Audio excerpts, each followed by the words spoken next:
A day in my life. Good morning everyone, it's me, your gala girl. At ito nga, hindi muna tayo magkala. Kasi nga, dito muna tayo sa likod ng bahay para kumuha ng pag-ulam. Kukuha lamang ako ng talbos ng kamote. Ang paborito kong luto dito ay yung pinartner sa sardinas. Yung ginisa. Sarap nun.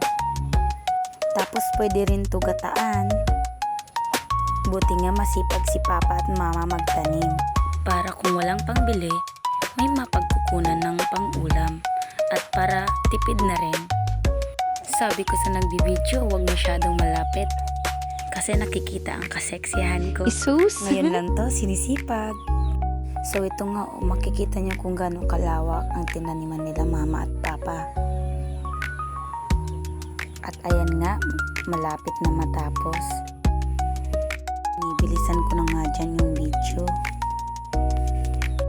At ayan nga, natapos din. Pabalik na ako dyan sa bahay. At yun lamang po. Maraming salamat sa panonood.